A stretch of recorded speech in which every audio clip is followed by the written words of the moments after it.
What's going on, everybody? Welcome back. 2022 season kickoff, Holy Tri edition. It's me, AY, coming from the beautiful state capital, the blue state, the Commonwealth, the borough of Camp Hill. To my east, Ken. What's up? Excited to be back here with you guys. It's going to be a great season. We've been sitting on the edge of our seats for the last couple of weeks now, and it's the buzz is palpable. Can't wait to get back into it with John DeLon and all our friends here. That's right, Flash Johnson. Flash Johnson, Amazing name. It's looking forward to it, guys. It's the dog day. There's a chill in the air. There's a chill. Last night I was walking outside. I turned the heat on when I got back in the car. So it was a little chilly. Can with the weather, doesn't miss a beat. No, we are getting close. Tomorrow, Monday is 12 days, and I've had the note on my desk for a few weeks now for number 12. Oh, I can't wait to see you. Apologies for the Selvey on our part. Very professional tease. Yes. Yes, Very we had a professional. strong run, and we'll finish strong here as well. Danberg, somewhere west. What's up? Somewhere west. Yeah, exactly. Somewhere west, I could be in. The Western Territory is Any number- expanding. The Western right. Territory for Holy Tri is expanding. We will, in all likelihood, have a new Studio West location in a matter of days in Cleveland, Ohio. So we'll stay in the state. We'll maintain our. How many states have we recorded in? 4. Did you do any I Wisconsin, recorded in Ken? Wisconsin. I recorded in. You did Wisconsin. I was like for up to 5. No, I did not record in Wisconsin. Now that I'm thinking about it. Okay, but I know There have been satellite recordings, I believe. we did. true, yeah. We did We'll a workshop it. We'll we get a did a- final Well, tally we here. got 4. I've got New York and New Jersey. I did a March Madness pod in San Francisco. Oh, we're no. Whoa, how can I forget? We are multi-continental Multi-continental. We did. locations. Multinational. We are basically like every Fortune 500 company. That's right. Basically Um, the same, just not quite the same pay. basically the same. Were you doing it down in D.C. or Virginia? Very true. A district as well, and Dis- Virginia. A district of Virginia. You've got Ohio and you've got Pennsylvania. So we've got many locations. Oh, we're all over. This is my. I've been working on this theory since I was in Colorado earlier this summer. I think my brain was just completely fried by the altitude. Multiple people have Nothing joked else. about, No, well, it wasn't the no other altitude. external It wasn't substance. the altitude. No other. Yeah, they thought it was, I was eating weed brownies or something like that, but I did not, as far as I know, eat those. So I can't come with a. I just cannot remember anything. AY heard this on the conference call when I was preparing my emergency contingency plan, which did not end up working, to travel with him and also Holy Tri Media Group employee. True. Uh-oh. We're getting bad connection here. Uh-oh. Is that We were on last year. You're getting bad connection over there, Dan. It's probably me. It's usually me. It looks Yep, like it's probably me. It looks like it's you. That's par for the course. Yeah, well, I'm excited. I think this is a very balanced pod for maybe the first time ever heading into the season in terms of our participation and potential impact on the season as a whole. So looking forward to it. It's true. We still have not all finished the year in the top 25, have we? We haven't done that yet, no. We still have not. We have. And that's your fault, of course, Ken. That's your on. team's That's fault. on my part. I did not pull my Yeah. weight this season, but it's been the first time in a while that Penn State's not in the preseason top 25. For the coaches, though, right? It For the could coaches, be. it may be. Is it tomorrow that it's released? I think it's I am tomorrow. not sure. Maybe it's the week after. I forget. I think I saw some people putting up some previews for their AP poll, so I assume it's tomorrow that the AP is coming out. I'll be interested to see. I mean, I would have you guys in there for what that's worth.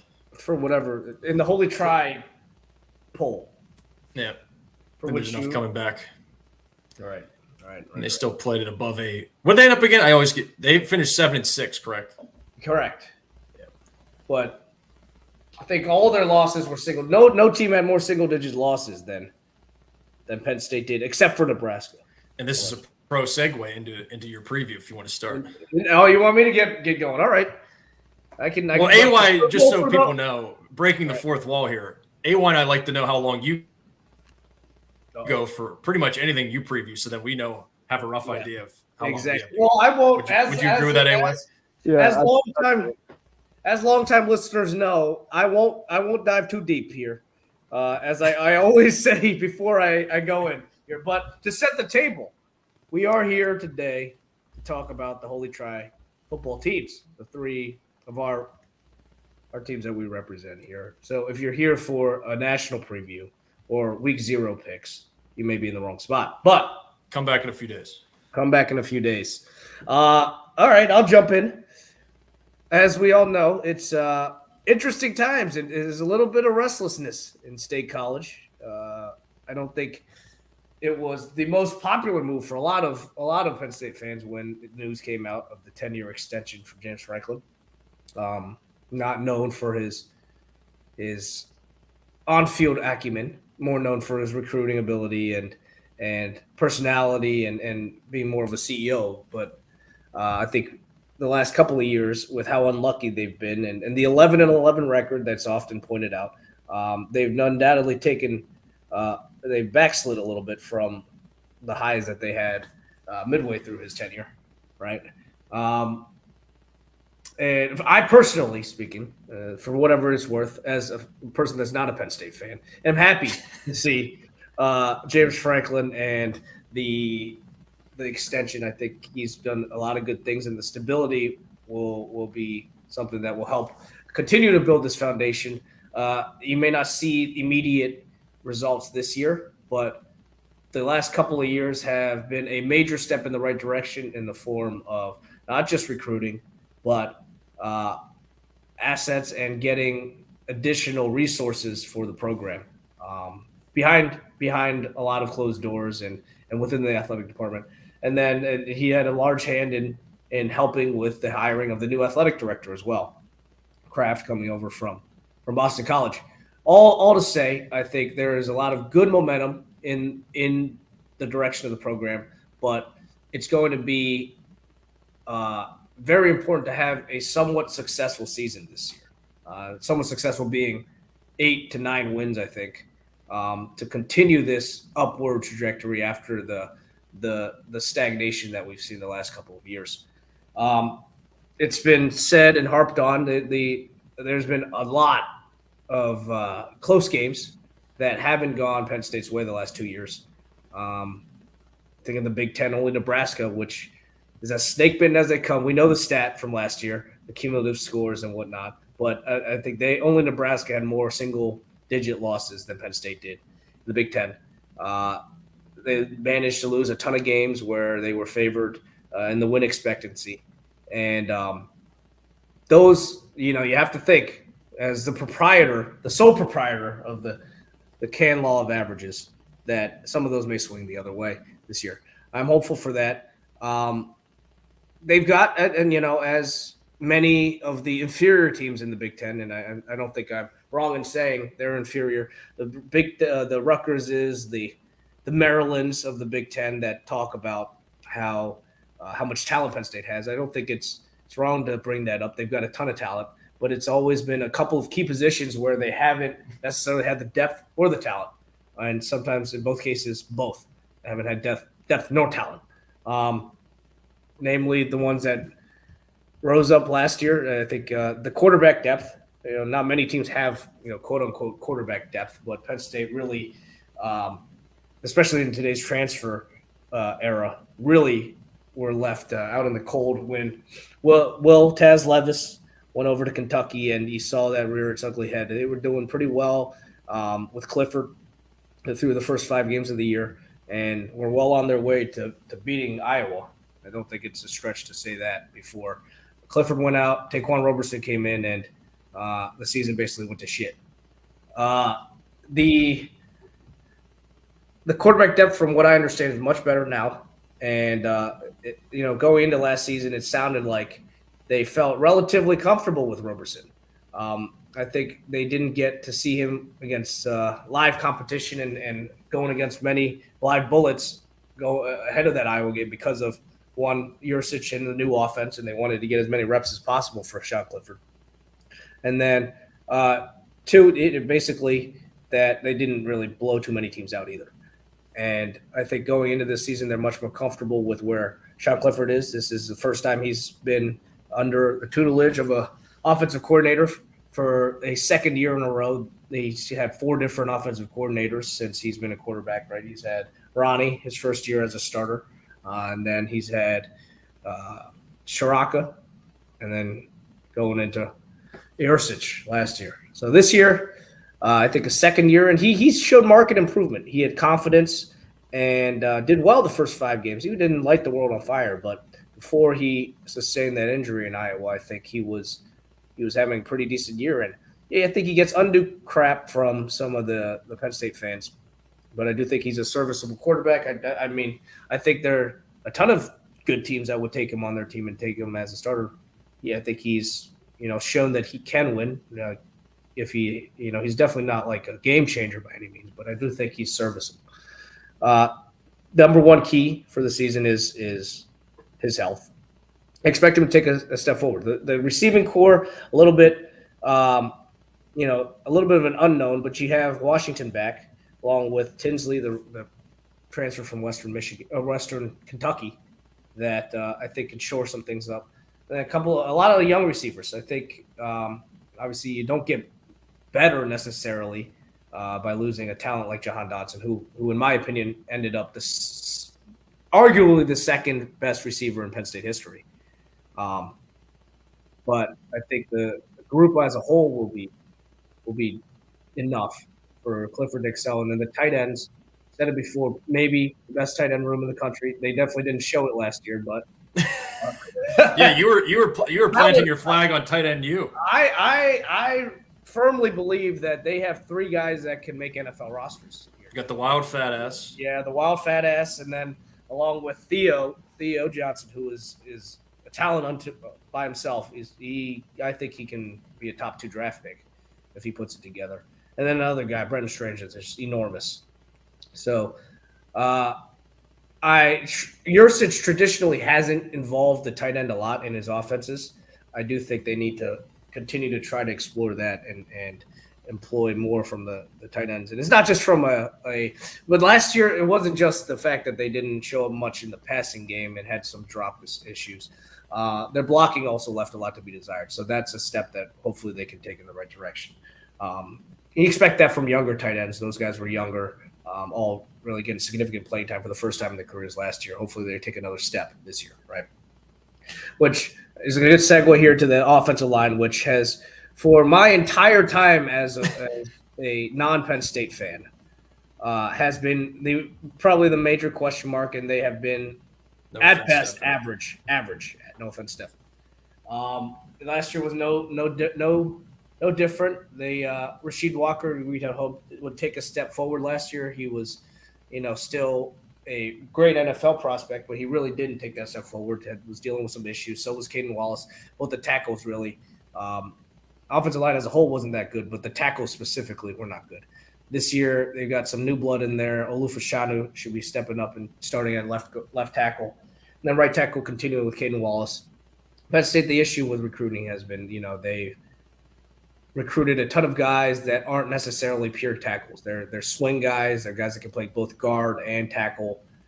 And generally that's not a good thing.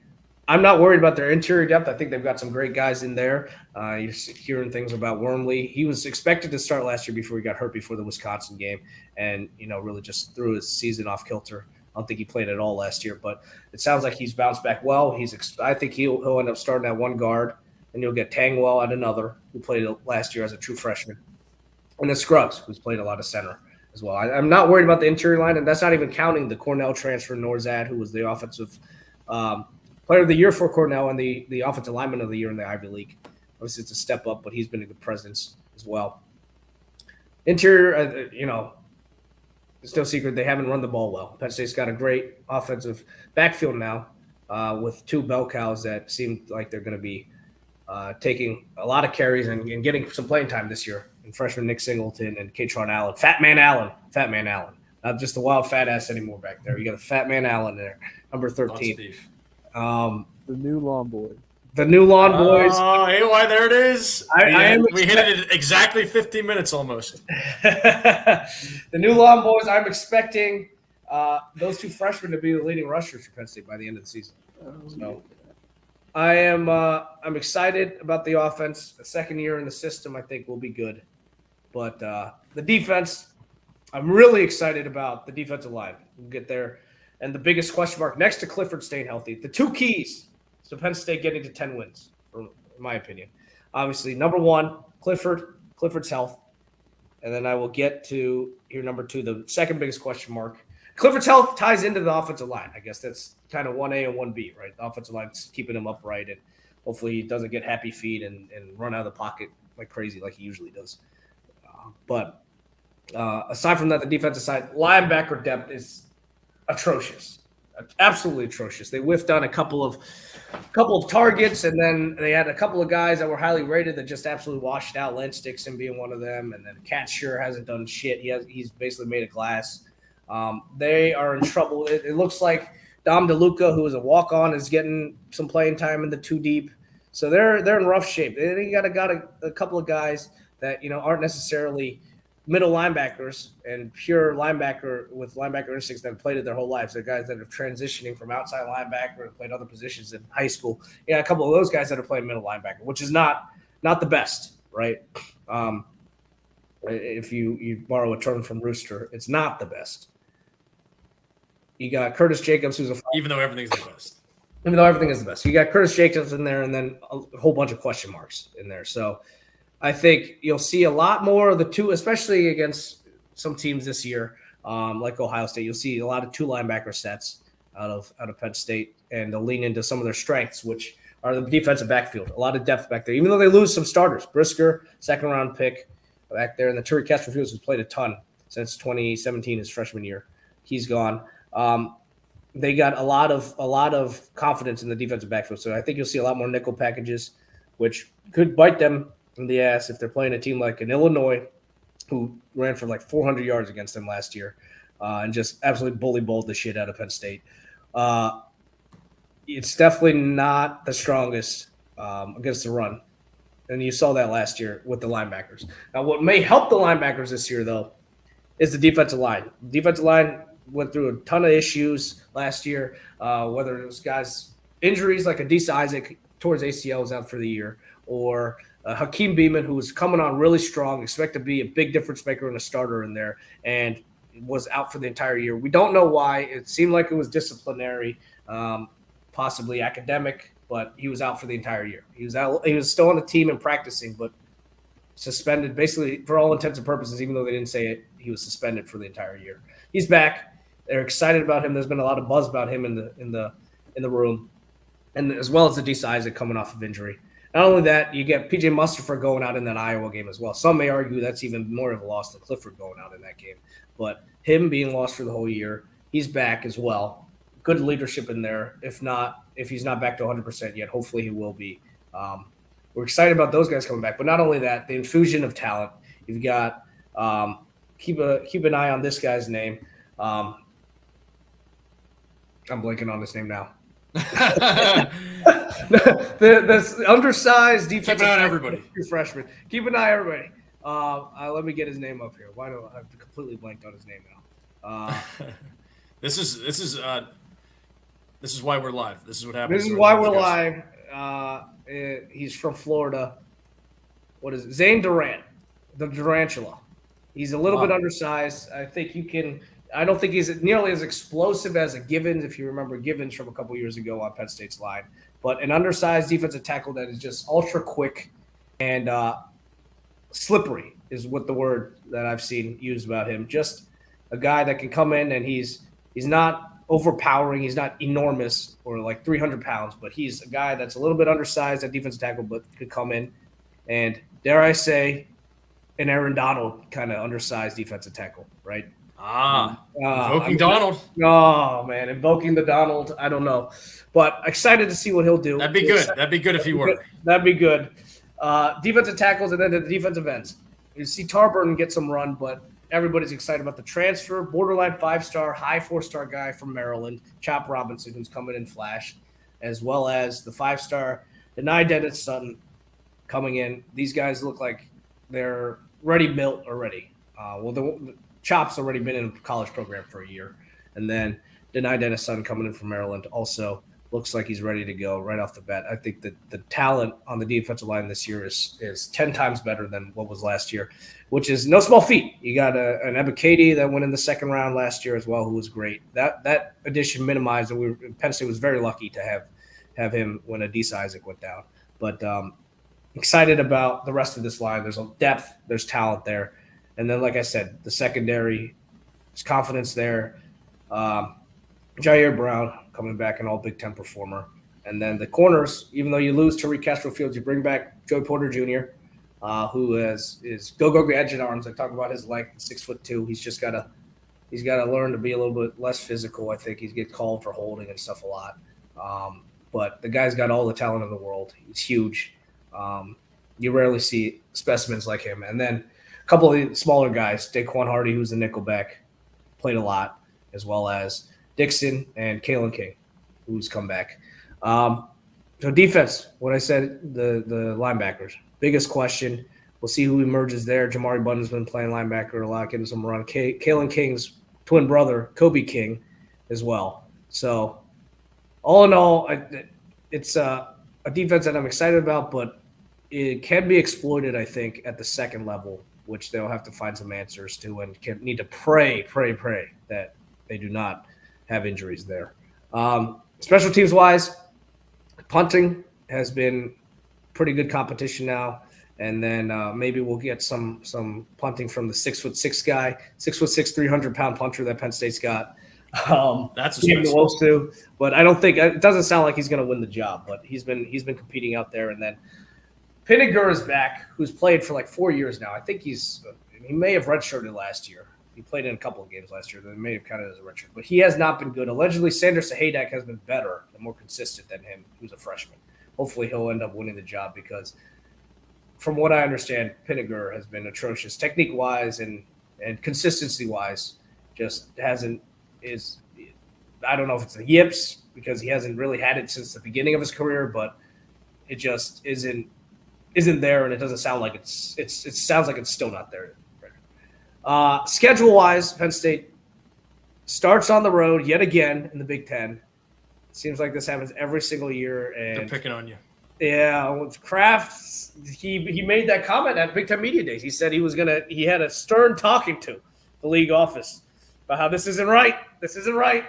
But Penn State going in a blackout, going to West Lafayette first Thursday. They're splitting up the Pennsylvania TV markets here. We'll see who's most interested in what. With the ESPN having game day and the backyard brawl, and Penn State and West Lafayette on Fox. This was the game that was to be determined in I forget what trade they had, but Fox ended up getting this game out of it. It was funny. I firmly expect, and I get this optimistic every time during this year. Here we go. But I do expect Penn State to jump out to a pretty good start to the season here.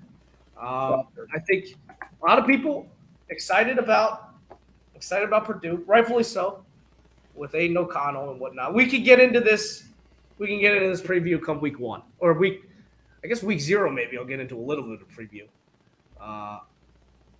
But yeah, week 1 we can get into the full preview here. But I Purdue sustained a lot of losses here, not just in the preseason, but obviously Bell and them out. I think the -3, a lot of people, I understand why there's excitement. Karlaftis. But I'm expecting Penn State to cover there early. If you can get on that -115, I bet MGM for -3, get on that. Expecting them to win there. Free plug for BetMGM. Wow. Yeah. Not a sponsor. Yet. And then I'm not making any plays until I check John Best. Or have your Vodka vodka. Yeah. Our first sponsor, unofficial, of course. Unofficial. You got Ohio, which should be a win, right? I'll give you. Yes. You'll give me that one. I'm taking the Auburn win as well. Auburn picked last in the SEC West. Mm-hmm. Not expecting much from them, but who knows? They're probably going to be revved up. And they've got a good running game, right? They've got Tank Bigsby back, and he had a very good game last year. And like I said, if there's anywhere on that defense you want to target, it's that linebacking core, and they may be able to run. But I am relatively hopeful in this time of optimism that Penn State will be able to pull that out. Central Michigan, I've got them winning as well. And Northwestern, I think, will be trash again this year. So we got 5-0 going into a bye, likely top 10 team going into Pat Brady's wedding. Last time goes into the wedding as a top 10 team, Adam Soko's wedding. Again, they promptly came out of that bye and lost to Michigan State to number 7 after being number 8. Hopefully they'll have a better bye week this time around. And at Michigan, this is one I go back and forth on because they should have beaten them last year. They really should have. Penn State. I watched that game a couple of times. They terrible. Stupid stuff at the beginning. Just so much stupid stuff in that game. But I think Michigan's going to be pretty good, and what they've got going for them matches up well against Penn State's weakness, which should be that linebacking core. And they'll have the best offensive line in the Big Ten. They should still be able to run the ball. That's a toss-up. Say they lose that one. They got a sandwich game here against Minnesota, which should be tough, but still white out. I think they'll pull that one out. And then you got Ohio State. Right now it's at 14. Some places 13. I don't know. Penn State always plays them tough. We'll say it's a loss again. You got pencil. These are all pencil, folks. They're all pencil. In at Indiana. I'll take the win there. I think they'll be all right against the Basilisk. Trying to resurrect himself, the Jesus lizard, Basilisk. And then Maryland, Rutgers, Michigan State. It's got to happen sometime. This Michigan State game, I thought you were going to say they've got to lose to Rutgers one of these years. No, yeah, they might. No, they're not losing to Rutgers, not this year. The fat man locks, I think Penn State will get it done as well again this year. Though they're very excited about that offense back there. Oh, but spare me anything on Maryland. Yeah. I'm sorry. Yeah. I'm so sick of that stupid. Oh my God. Penn State matches well against that. They've got a good receiving core in Talia, but Penn State will take care of that. He'll fuck out. Which leaves us at the pivotal game of the year for Penn State. This Michigan State game, they have to win it. They're at home. It'll be a long, cold couple of weeks leading into signing day, and they'll be holding on to their class. If they can't take care of it, they gotta beat the Michigan State here. I'm sure I'm wrong about one of these toss-up games, so I'll go 9-3 for Penn State here. I don't know. Yeah, that's where I would come to. I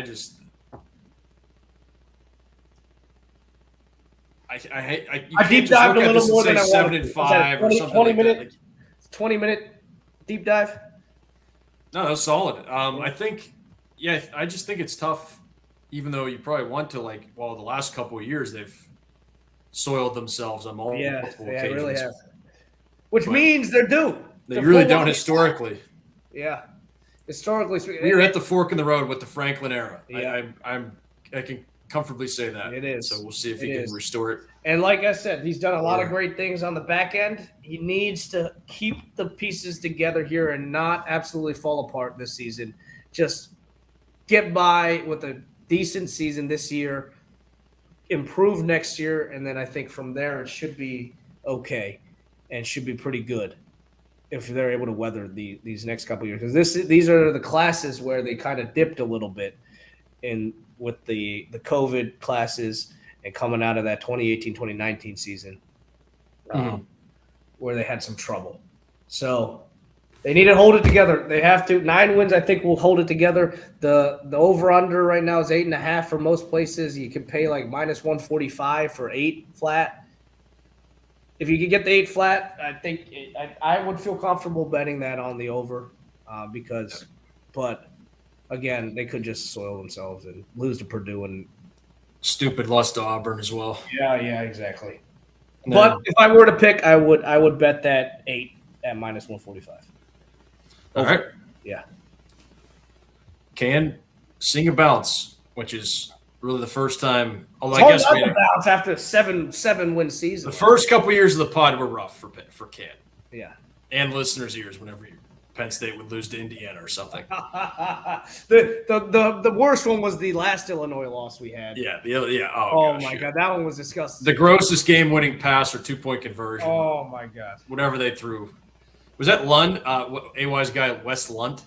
Lunt, the Lunter from Oklahoma State. AY loved Wes Lunt. I don't know if it was him. I don't remember who. All I remember from that game is there was a kick. It was so windy. The kickoff went so far up in the air, just dead drop right in the middle between some of the lines that Penn State had there on the kickoff, and they recovered it. It was the grossest onside kick. Yeah. That was a rough year for AY. Yeah, AY too, because that was the year Irish started 7-0, maybe 6-0. And then they lost on the pick play against Florida State. And then they went in the can after that. Yeah, that was 2015. No, that was 2015 was the Conrad.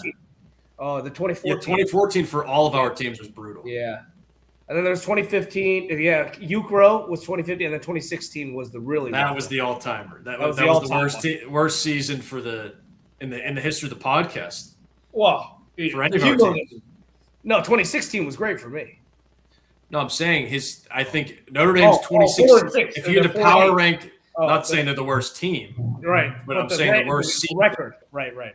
The 4-8 record. But even that was rough. Sorry to open old wounds in that respect, but they're up 14-0 on Duke, and I was thinking New Year's 6. That's right. I said just remember you got to beat because they lost that opening game to Texas, and Texas was back. Yep. Tough loss for the Irish, but that's okay. They can rally. Yeah. And one final note on Penn State before I send it over to you guys.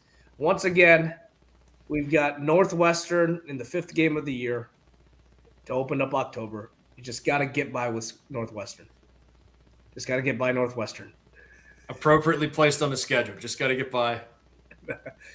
Then you're thinking playoff. Then you're thinking playoff. Yes. One of my declarations I'll make tonight, it's a big one. I put Penn State fans and then maybe some family members, the only people above me in the rooting for Sean Clifford hierarchy. I have been seeking validation for saying I think he's going to be pretty good for the last 3 seasons.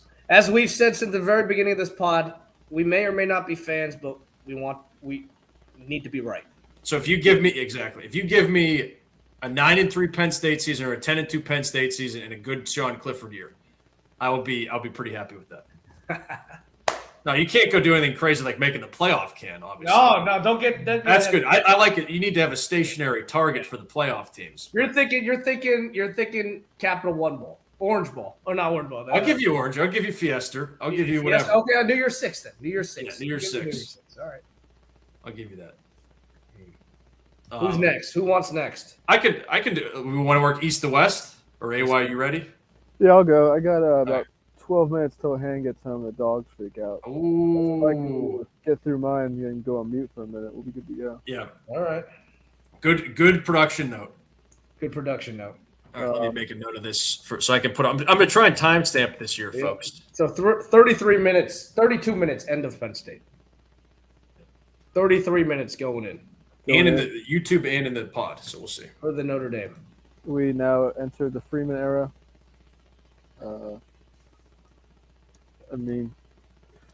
Fired up preseason coaches in the 5. I think that is definitely too high, but here we are there. We'll see how far they fall after Ohio State. Hopefully, we'll get to that, but that is obviously going to be tough. 15.5 is way too many, right? I don't know how Notre Dame's going to score. Let's get into the offense. Buckner named starting quarterback. Surprise with no one. Practice reports through camp. What are we at? Day 9, 10 now.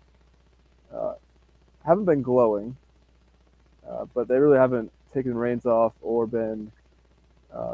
Media hasn't been privy to full, say 11-on-11 drills, stuff like that. So still a bit of an unknown. Still kind of keeping that under, but still Buckner. We all saw him last year. He keeps plays a lot with his feet, but his passes are either golden or trash. There's really no in between here. Vatek tried to get something away, and even down the stretch, he rarely played. And Cone had the hamstring injury, and he still played every snap. But that was Kelly, so all this is a new era with Freeman. So we'll see. Gonna need some help on offense, and who he's gonna throw the ball to is the biggest liability on the whole team. And he just suffered a loss there, right? And they just suffered a loss of Avery Davis, who tore his ACL again. So now they are down to Lorenzo Styles, Deion Colsey. Joe Wilkins should be back for Ohio State, but he's not exactly. Avery Davis was probably their best receiver. I mean, Styles probably will be. Tobias Merriweather's been showing off in camp, but still, I mean, a lot of these guys, only 2 guys have more than 5 catches in their career. So it going to need someone to emerge rather quickly as well. But the one saving grace as far as security blanket is Michael Mayer. So he will have to be heavily leaned on. Ideally, he takes double teams most of the time. It frees up some receivers to try and get open or free the run game. But yeah, he's going to need to see a lot of attention. So while box score might not be pretty for him, hopefully he's creating the mismatches and opportunities for the others because they're going to need the help, the receiving core. I'll go to the depth chart here, make sure I don't forget anybody. Braden Lenzy was the other one. He's been there for how long too? I mean, they're all kind of the same. Like speedster. Yeah, like he's fast, great at end arounds. But I mean, we need Styles is probably the prototypical bigger bodied with some speed number 1 receiver. He's gonna have to be now for sure for Notre Dame. Backfield. Who's taking over for Kyron? Is it gonna be Tyree? Tyree probably. Is he an every down back? No, definitely not. Logan Diggs is probably the every down back, but he's hurt. Hurt his labrum, tore his labrum, I believe, in spring game. Rumors, Freeman was a little cheeky, saying he could be back for Ohio State. I don't know about that, but if not, it might be a few weeks after that. Why rush him back for who's game 2? Not Marshall. You never know. I mean, Toledo last year was a super handful. I think Logan Diggs is more the carry side, I would think, but like Tyree last year, he's just so small. And the other buzz was Audric Estime, running back as well. So could be just another 3-headed Jersey attack. product, big Jersey back. The Jersey back, Can and Andrew territory. It was nice having Kyron this last year. A nice, every down good running back. It's been a while. With breakaway speed and strong. And really hard-nosed, really good runner. So he'll be missed for sure. And that moves us to the line, which last year was probably the worst line in the history of Notre Dame's Holy Tri pod. It was incredible how bad they were. They're all back. That's good or bad, but I think it's good. It's going to be a theme with another team being previewed tonight as well. Reports have been Pete Sampson was the one. He's probably my favorite Notre Dame beat guy, insider guy, because he is the least likely to just drink Kool-Aid for days. Behind Tom Loy. No, I don't even know what Tom Loy says. The Loy and the Sinclair, they're pretty crazy. But your guys like your Irish Illustrated guys, your Blue and Gold, your Brian Driscoll, these guys, they love Notre Dame way too much, and just give it to me real. And Sampson gives it to me real, and he is very impressed with the line. And I mean, he stands back, can't be any worse. Patterson is probably the best guy at the center, so that's huge. Help out Buckner, Baker, some depth with Spindler. Who am I forgetting here? Carmody. Oh, Josh Lugg and Zeke Corral on the right side. Carmody. Yeah, Fisher. All these guys played a lot last year, and they all played multiple positions because everyone was hurt at one point and or not good. So they all got to play. But I think we found our 5 now, and that I'm encouraged with the line for sure because they're going to need to be good to take pressure off Buckner and manufacture points. So after this offensive review I just gave, where are the points going to come from? I don't really know right now. I think it's going to need to be just huge growth out of Buckner, which I think is too much to expect right now. But I think they'll find a way. Tom Reese, I like what he's doing. I like what he has been doing. And if they can just work with Buckner, figure something out. I don't know what's going to do. Ohio State's defense gets them into game one here. I know it's kind of like a throw them into the water here, but their defense doesn't really scare you. It's just scoring enough points to keep up with that incredible offense. That's incredible. And, Notre Dame is traditionally built like the teams that have run over them last year, Oregon and the Michigans, that rely on good line play and running the ball. I think that's definitely, which we'll get into when we preview the game, but just early on in the season for sure, Buckner eases into it. I don't know, maybe he's not even good all year. Who knows? But definitely week one is going to, I think you saw that in the Michigan game last year, the line of run game. Keep them off the field as much as you can. But we'll get into that. But I do think that's a good way to start the season for Notre Dame. Just around the run game and see what receivers develop. Defensively, pretty far up by this group. We will have boots on the ground as well for that one. For what? Ohio State, Notre Dame? Yes. Who's going to that? I'll be in attendance. Sandberg. I will be there. D-line, Mills, Adamiola, Foskey on the edge. Probably future for him. Really love the line depth with the other Adamiola, Howard Cross. And linebacker, steady, smart, not the fastest bunch. We saw last year Kaiser and J.D. Bertrand just making a ton of tackles. But the return this year of my current favorite player, Maris Leofau, who I've read from, I think, 4 different coaches now, that says he goes too hard. Kind of just a loose cannon, just flies all over the field. Very excited for him. He'll probably get hurt again because he just plays that way. But he switched numbers to single digit too. What do you think of that, Cam? For the linebacker? I like that. I like that. Yeah, so he'll be flying around with Bo Bauer and George Patello as well. I guess opposite issue of Penn State, Notre Dame has a ton of linebacker depth. I think it would suit them well against most teams that are not Ohio State, where you're going to need to, yes, they have Henderson, but they can just go 5 wide if you play with Stroud and those receivers. So not sure that's going to work out because Notre Dame's secondary is weak. We saw last year in the Fiesta Bowl. I think it's got gas, but they weren't good to begin with. Cam Hart, Tariq Bracy. They know Hamilton, but Clarence Lewis. They do add transfer All-American Brandon Joseph at safety. Houston Griffith is still there, incredibly. Him and Britt Lindsey have been there forever. DJ Brown played a ton last year with Hamilton out. So they have bodies. They have a nickelback and Bracy, but do they have a dime package? Let me look here. Xavier Watts, Justin Walters, Philip Riley. No, they don't have a dime package. So maybe someone at camp will emerge over the next 2 weeks, 3 weeks. You can borrow some defensive backs from Penn State. Yeah, if fair trade. If we fair trade for some linebackers. We'll trade you a linebacker. Yeah, I think that'll work. The defense as a whole, I love the D-line rotation. Foskey is incredible, and the linebacking core, smart, experienced, with some speed, good tacklers. For the most part, as long as they can get there, a little slower, but it's fine. And just serve the back end, but it's Freeman's a defensive guy. I think he can figure it out. Kicking game, what a mess. The punters, the one day they said they saw 2 punts from group. No, not group. Saw it. So they went for 30 yards on 2 punts.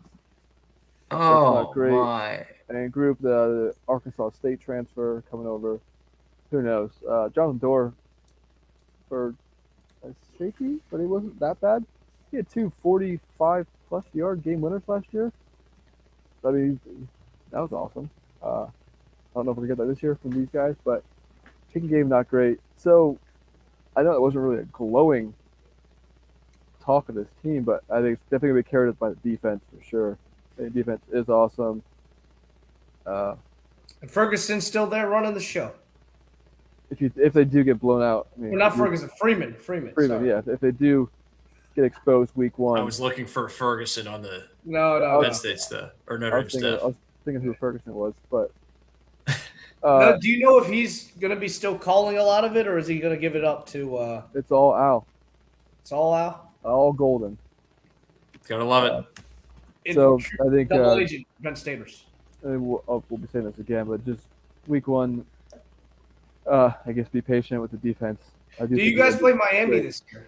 No, No revenge game for Al. I think they'll be great, but going against the best offense in the country, week one, right? I think. Probably so. We can get exposed, and everybody will. What was Ohio Can's reaction? I was looking at the schedule. What was your facial reaction to that, Can, when he said the best offense? Did you nod? Yeah. yeah. So Ohio State week one. They are the best. They are the That's best. an L. Marshall should be a win. Cal. Chuck knows how to play Penn State. Or Chuck knows how to play Ohio State from his days at Penn State and Alabama, I guess. Cal should be a win on the road at Carolina. Tricky. Tricky. BYU in Vegas. Tricky. Scary. BYU's pretty solid. Stanford, UNLV, Syracuse. I think that's my favorite game, by the way. Notre Dame scratching the back of Las Vegans, and scheduling UNLV. Oh yeah. They got it's got UNLV at home, yeah, and then they go out there for BYU. Clemson game, November. That's fun. Navy, BC at USC.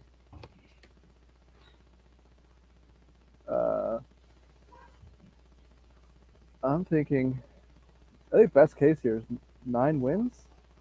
I'm thinking about putting a little bit. I mean, that under 8.5 at plus money is interesting. I think 8-4 is pretty likely. Yeah, I think just if Carolina has a quarterback by that time, obviously tricky because they played them tough a couple of times recently, I believe. Right? I'm not making that up. Well, they've got what's it called? USC's a wild card. They've got that basketball player's. Yeah, Drake May. But apparently May. the other guy's better from sources. Sources asterisk.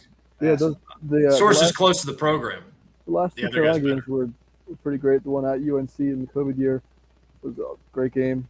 Yeah, that's and what I'm last thinking. year was like a 10-point stiff arm the entire way, but it was actually no, it wasn't. Kyron had the long touchdown run in the third quarter, but UNC was in it pretty much the whole game. Yeah, they were in it. That long touchdown run basically put it out of reach, right? Yeah, they were right there.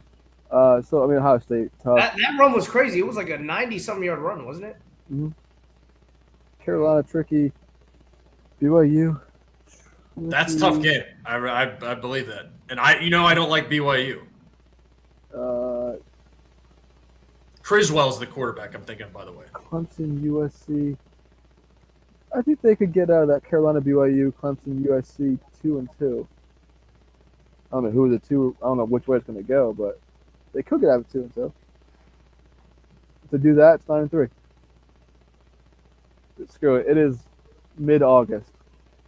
9-3. Yep. 9-3. Well, the optimism's flowing.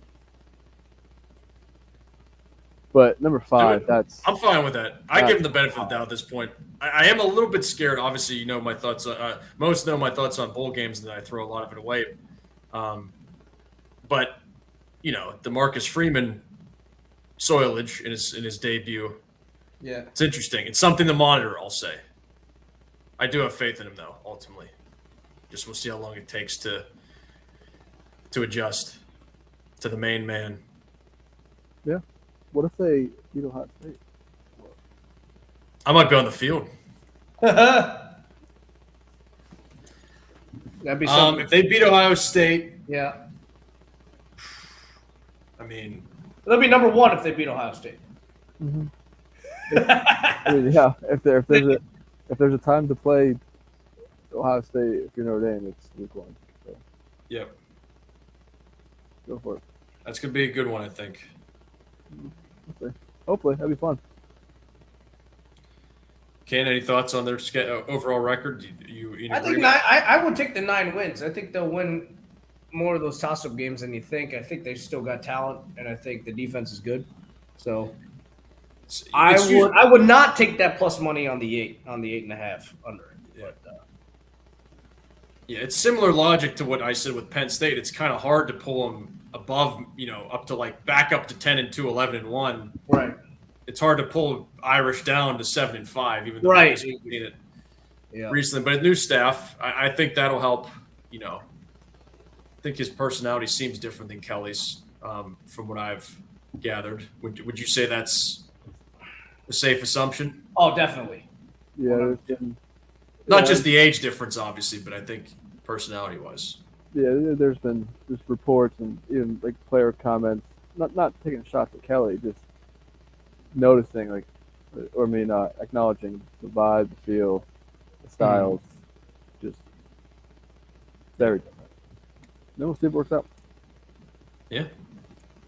Will be exciting to monitor.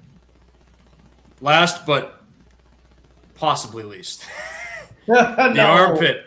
One of the declarations that I'm going to make also, in addition to my Sean Clifford rooting interest, I obviously, infamously, like some, wanted Pat Narduzzi fired 11 months ago.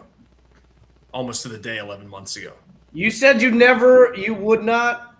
What was the exact quote? I have established. I don't think I'd ever walk off of it. I will give him the bare minimum credit for last season. That has not changed. Right. I will establish, because I've had the entire offseason to do so, I will establish my personal probation for him. And that is, do not have a Western Michigan game for 3 years. So anyone in the conference is fair game. Maybe if you have another 2-8 North Carolina team, maybe that'll be an exception. But pretty much anybody in the conference will be fine. Just do not lose the return. You got to secure the split with Western Michigan first and foremost, and do not have anything similar to that for 3 seasons. I think that will be fine, because I have the expectation that the days of, I guess I don't even remember the last time they were below 5 wins. So, I don't foresee a 3-9, 2-10 type run. So I think if you avoid those embarrassing losses and then keep things somewhat steady next few years, the probation period will pass. So we'll see. On that note, talking about some subtractions, obviously most notably Kenny Pickett, as Ken already mentioned, moving on. Also Jordan Addison, for mixed reports, some saying a few $1 million to go to USC. Who could blame him? I think I don't want to say it's the biggest. I mean, I guess with Kenny Pickett would be the biggest, but he was out of eligibility. Finally, as some would say. I wonder if Mark Whipple moving along. I can't do it. I was going to go for the hot take or pretty hot take. I can't say he's a bigger loss than Jordan Addison, but I do think that there have been issues under Pat Narduzzi and across college football with the coordinator change, combined with an external hire, obviously a coordinator, and then a new quarterback coming in from outside the program. That's a tough sell, despite how talented some may be, or definitely somehow how some people may think they are. So with Keaton Slovis coming in, I think if Mark Whipple were there, I would say it's about a 50-50 quarterback battle with Nick Patty. I think he's probably going to have the upper hand just by virtue of what was probably promised to Keaton before committing to Pitt. So obviously he's had some real high points in his career, not so much in his most recent gameplay on field, but I think there's reason for optimism there. And then there's also reason for optimism. I'll just start up top there with the receivers. Jared Wayne has been very reliable, really, since he first started. He participated and played pretty early in his career. He's a senior now. Jaden Bradley is another one who people have high hopes, maybe not Addison level, obviously. That would be Biletnikoff level. But, certainly be an impact player consistently. He's had some issues with injuries. People liked him about as much as they liked Addison, and that goes in along the lines with Jalen Barden as well. So it's going to be interesting to see how those guys all backfill for Jordan Addison. And the biggest wild card, maybe on the whole roster, is this Kanata Mumpfield character who came in from Akron, I think he had a freshman All-American season at Akron, which is kind of funny. You don't think of freshman All-Americans from you don't hear about Pitt fans he comes in, obviously. About that. Oh, yeah, about them stealing. Yeah, exactly. Yeah, don't hear Pitt fans complain about how they stole him from Akron. Yeah. And also another great name. So that's honestly definitely on the offensive side of the ball. I would make him a bigger wild card in how he transitions to playing even at the ACC level as opposed to the MAC level. That's going to be really interesting to see.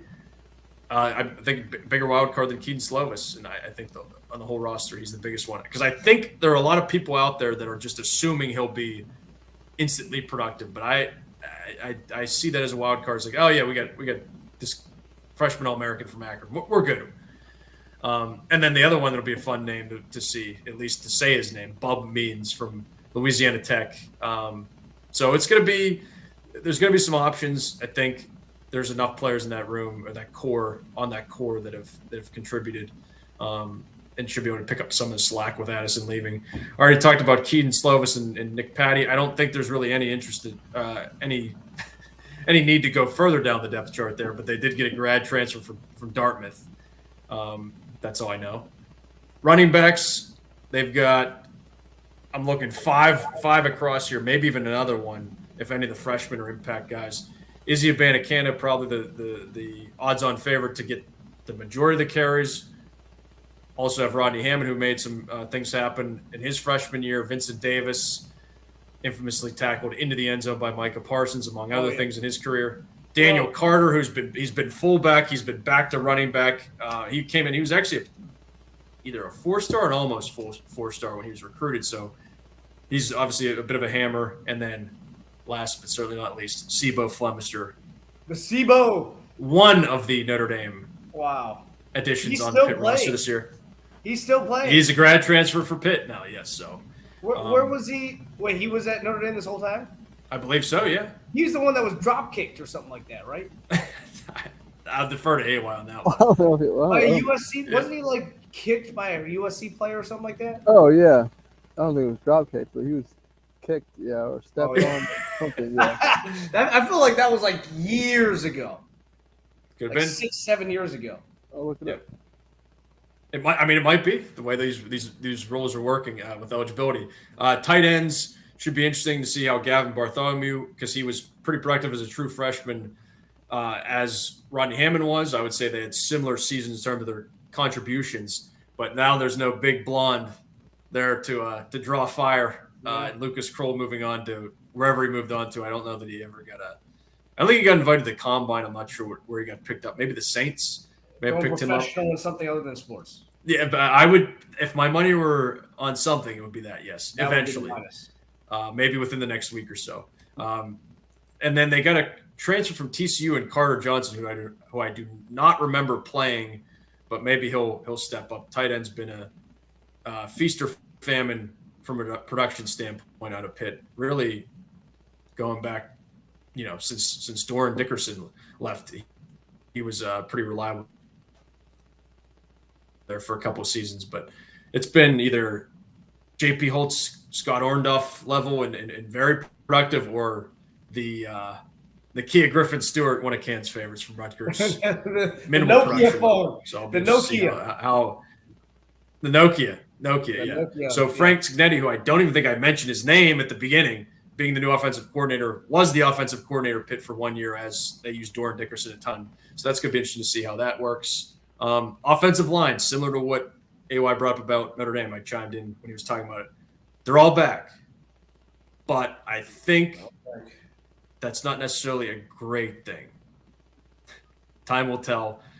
So my analysis, amateur analysis obviously, was that Kenny Pickett, with all his experience, was able to move the pocket pretty well. I compared it to a little bit of an Ian Book slipperiness back there and made them, the offense, go pretty productively. I don't know that Keaton Slovis will have that type of awareness. I didn't watch him snap by snap at USC. I know he had some huge games, as I already pointed out. I know he had some not so huge games and has been injured. So something to monitor, even though they're all back. The continuity, I'm all about continuity, especially to a program like Pitt that doesn't replenish high-end talent year over year. It's ultimately a good thing, but how good of a thing and how much of an advantage should you make it out to be?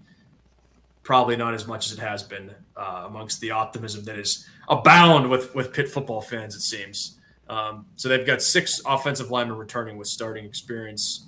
We'll see how that pans out.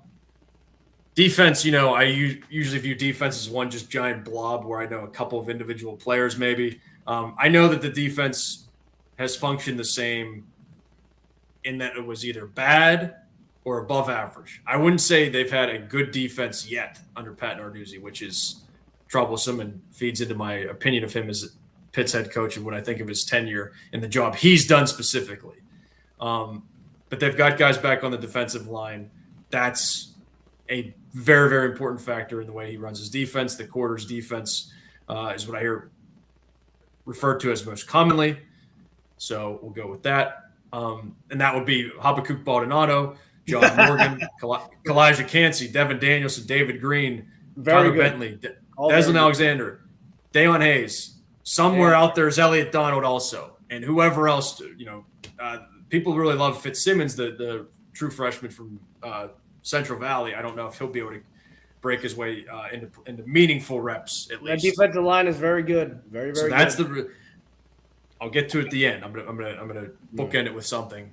Linebackers, like Penn State, seem to be a area of concern. They did pick up another Notre Dame transfer in Shane Simon. Hopefully, what AY spoke to in terms of the depth they have at linebacker, that is the reason why I left. Not for him, not being so swift. At least what I'm hoping for. But also, Bengali Kamara, Servasia Dennis is the probably still, despite some of those defensive linemen and how productive they've been, he's probably the second or third best defensive player on the roster, I would say. And he's being backed up by Brandon George. I think I've talked about Brandon George in each of my last 3 pit off season previews. He's a pretty high 3-star. We'll see. Prove me wrong eventually, Brandon George. And then I always love how they have Money, Mike, and Star. I don't know what this means. Another outside linebacker position. Solomon DeShields. And then they got an interesting transfer from Missouri State and Tyler Wiltz. So hoping the transfers will help make that unit productive, I suppose. Marquise Williams back at cornerback, AJ Woods, also Eric Hallett and Brandon Hill. So the secondary returns pretty intact as well, like the defensive line. Also MJ Devonshire, who has been a bit of a disappointment. I think he made a couple of plays, but people are still clinging on to his high school prospect rating coming out of Aliquippa. So specialist, you guys both touched on specialists. I think Sam Scarton was the kicker last year. They do have a new punter. The Chris Dedulu's finally gone. Oh, Sam van der Haar from Netherlands, of course. No, I don't know where he's from. So that's all I have on that. I'll just go back and book that, like I said, with the defense. The troublesome thing is how dominant they can look at times of a game or even stringing games together, 3, 4, 5 even maybe. There is always, when they're running that defense, the threat of Brandon Strong throwing for 600 yards and they score 50 points out of nowhere. And obviously Western Michigan did it last year as well. And that's always the thing. So despite how much people want to cling to that and say, this defense will be really good, it's going to be the backbone of this team, offense just has to be, right where, maybe above average and we'll be able to, in the win, we'll have the capability of winning 10 games. It's just the style. I just can't get behind it. I've seen it too many times. It's been really bad. And like I said, at best, it's been above average. So that's my take on it, having watched closely for the entire Narduzzi era. So Narduzzi era. So we'll see. Schedule. Starting off with a couple bangs. We've got the return of the backyard brawl. What's that? What a non-conference slate. It's interesting. Home West Virginia, home Tennessee for the Johnny Majors Classic. At Western Michigan again, hoping to secure Revenge the game. split there. Revenge game. Yeah, Rhode Island. You guys picked your wins and losses, so I'll go through and do it. I'm going to say there's a split coming out of West Virginia and Tennessee. If it wasn't so helter-skelter in terms of the quarterback change, the offensive coordinator change, the receiver leaving, that's awesome. I think it's just going to be a little bit tough to win those two games. Obviously, they're favored against West Virginia, underdog against Tennessee. All I'm saying, I'm not going to go and pick each one individually, at least yet. I will say they split those two games. At Western Michigan, we secure the split, baby. They lost a bunch of people anyway, apparently. So I'm not shaking my boots about going up to Kalamazoo.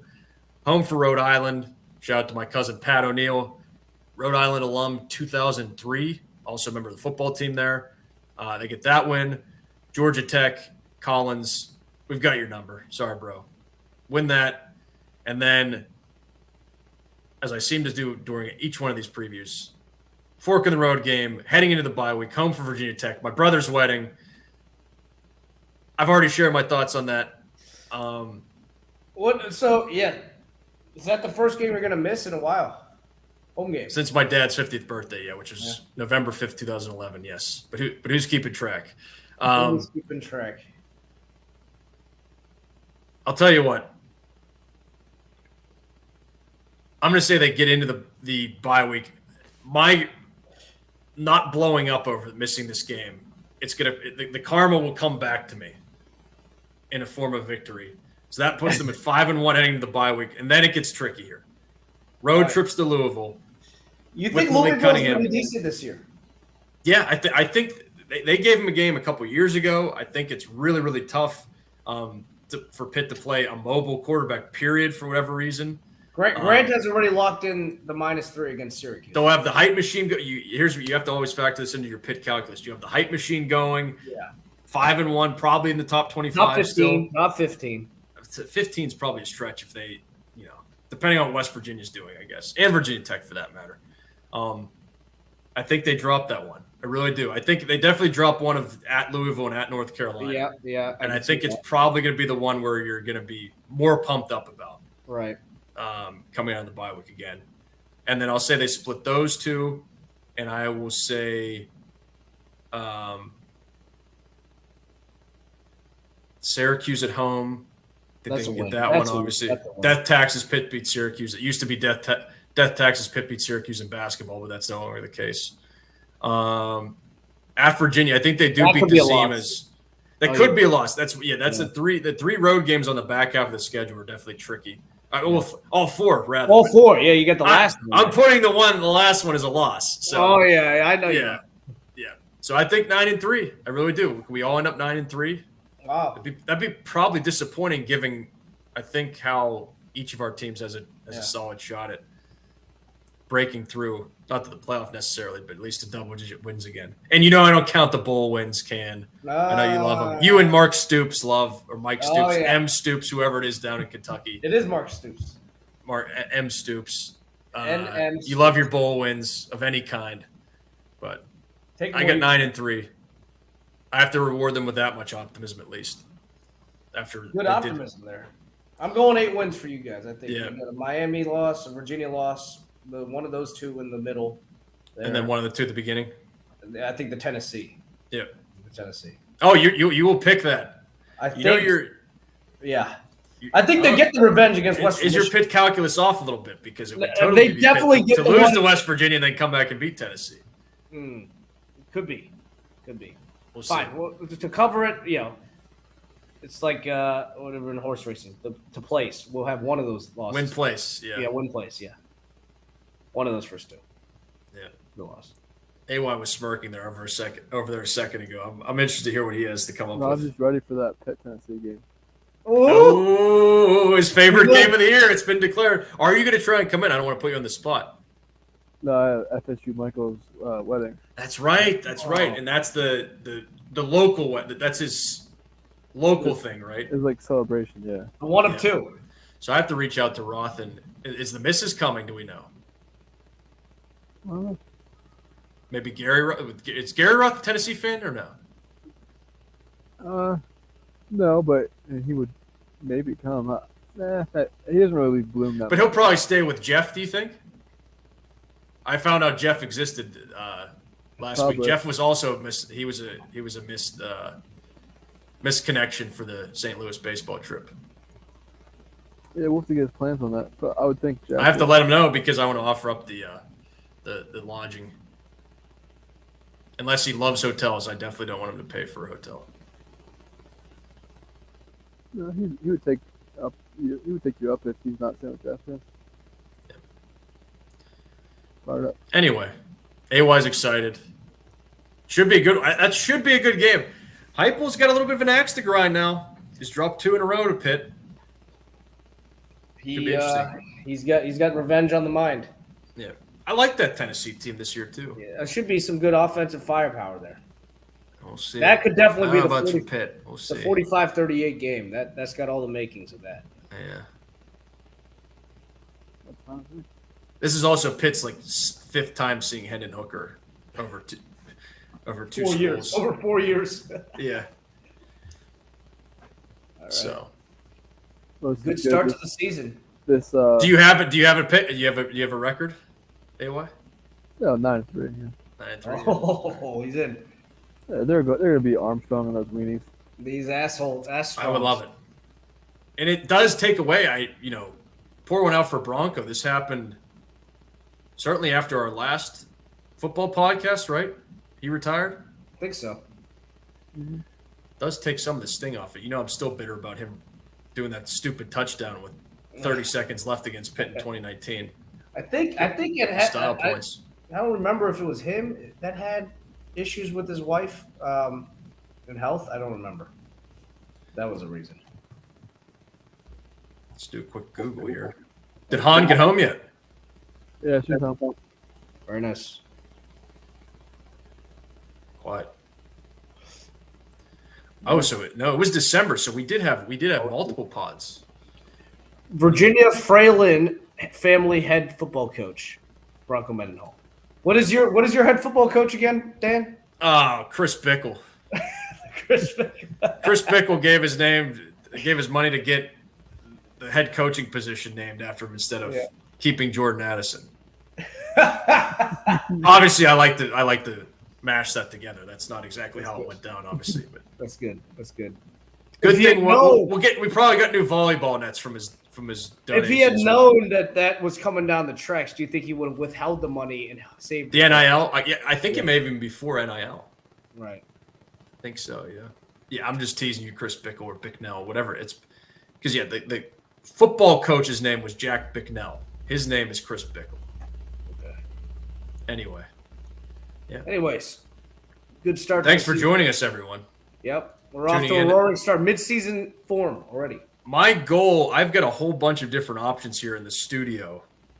I would like to get, I know as much as everybody loves seeing our faces, I would love to figure out how to incorporate some of these banners and give us a little transitions and some production value for when we're doing our picks, at least, so people can see the lines. Like, I would love to be able to hit a button that just goes, like if we do a quad box almost, it kind of goes down from, say, what's one that Can would put? Can would put like Rutgers versus Minnesota in a lightning round.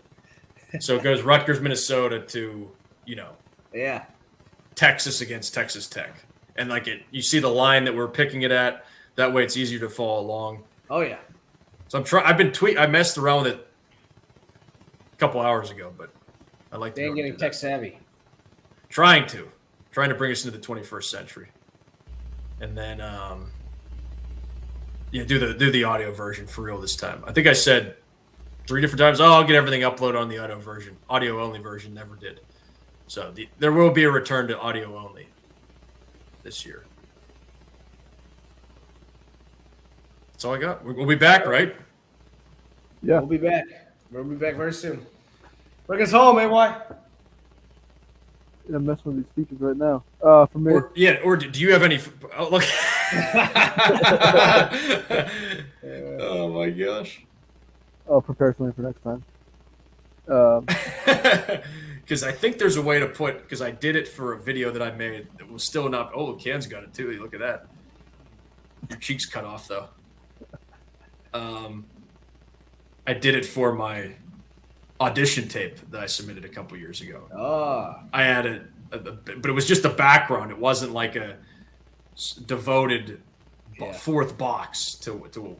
I've seen people do it on some. I've been trying to watch some more. But doing some homework, some more video podcasts, just to see what people are doing to try and make us somewhat similar instead of just having our mugs up there and yapping away.